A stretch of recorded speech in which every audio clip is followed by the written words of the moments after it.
দেশ সংস্কারে হাত দিয়েছে ছাত্র জনতা, তারই অংশ হিসেবে সড়ক থেকে ফুটপাত নানা স্থানে চলছে পরিষ্কার পরিচ্ছন্নতা কার্যক্রম। এই মুহূর্তে মিরপুর এলাকায় আছেন আমাদের সহকর্মী তোহা খান তামিম। সরাসরি চলে যাব তার কাছে। তামিম,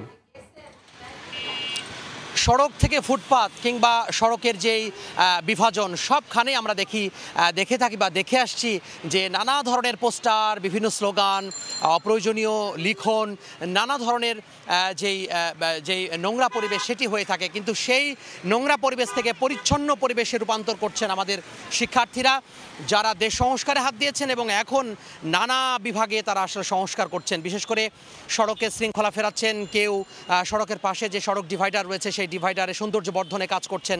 পাশাপাশি ফুটপাত হাঁটার উপযোগী নয়, ফুটপাতের পাশে যে দেয়াল রয়েছে সেই দেয়াল হাঁটার উপযোগী নয়, কিংবা সেই দেয়ালের উপরে অপ্রয়োজনীয় পোস্টারে সেঁটে দেওয়া হয়েছে, অপ্রয়োজনীয় বিজ্ঞাপনে সেঁটে দেওয়া হয়েছে, অপ্রয়োজনীয় নানা ধরনের রাজনৈতিক যে স্লোগান, বিভিন্ন ধরনের অপ্রয়োজনীয় যে স্লোগান সেই স্লোগানে সেঁটে দেওয়া হয়েছে এবং নানা ধরনের প্রতিষ্ঠানের বিজ্ঞাপন দেওয়া হয়েছে। সেই বিজ্ঞাপনগুলো আসলে সরিয়ে দিয়ে এখানে বাংলাদেশের যেই স্লোগান সেই স্লোগান তারা আসলে লিখে দিচ্ছেন। কেউ বাংলাদেশের পতাকা আঁকছেন, কেউ বাংলাদেশের যে ম্যাপ সেই ম্যাপটি আঁকছেন, সেই চিত্রটি আঁকছেন।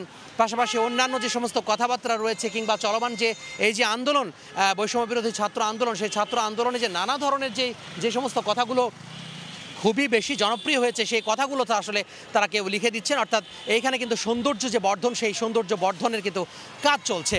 এবং এইখানে যারা মিরপুরের বিভিন্ন শিক্ষা প্রতিষ্ঠানের শিক্ষার্থীরা রয়েছেন, স্কুল কলেজ থেকে শুরু করে বিভিন্ন বিশ্ববিদ্যালয় রয়েছে, সেই স্কুল কলেজ বিশ্ববিদ্যালয়ে যারা শিক্ষার্থী রয়েছেন তারাই কিন্তু এখানে এসেছেন এবং তারা বলছেন যে আসলে তাদের এই মুহূর্তে বাড়িতে থাকার কথা ছিল, বাসার ভেতরে থাকার কথা ছিল, পড়ার টেবিলে থাকার কথা ছিল, কিন্তু যেহেতু তারা দেশ সংস্কারে হাত দিয়েছেন সেজন্য সঙ্গত কারণেই তাদেরকে বাসার বাইরে বের হতে হয়েছে এবং তাদেরকে এই ধরনের যে দায়িত্ব সেই দায়িত্ব আসলে গ্রহণ করতে হয়েছে।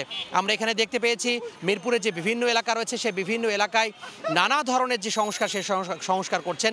কেউ এসে আসলে ট্রাফিক যে ব্যবস্থাপনা সেই ট্রাফিক ব্যবস্থাপনা কাজ করছেন এবং বিশেষ করে মিরপুর সনি সিনেমা হল সহ বিভিন্ন যে মোড়ে গুরুত্বপূর্ণ মোড়গুলো রয়েছে সেই মোড়ে কিন্তু অপ্রয়োজনীয়ভাবে গণপরিবহনগুলো দাঁড়িয়ে থাকে, যার দরুন পেছনে কিন্তু যানজট লেগে যায়। সেজন্য তারা নির্দিষ্ট যে স্থান রয়েছে যে বাস স্টপেজ রয়েছে সেই বাস স্টপেজে যাতে করে গণপরিবহনগুলো দাঁড়াতে পারে সেই দাঁড়ানোর ব্যবস্থা কিন্তু তারা করছেন এবং সেইভাবে তারা চালকদেরকে উদ্বুদ্ধ করছেন, যাত্রীদের উদ্বুদ্ধ করছেন। তো এই ছিল মিরপুর এলাকা থেকে আমার হাতে সবশেষ। মিরপুর থেকে আমাদের সঙ্গে যুক্ত হয়েছিলেন সহকর্মী তোহা খান তামিম।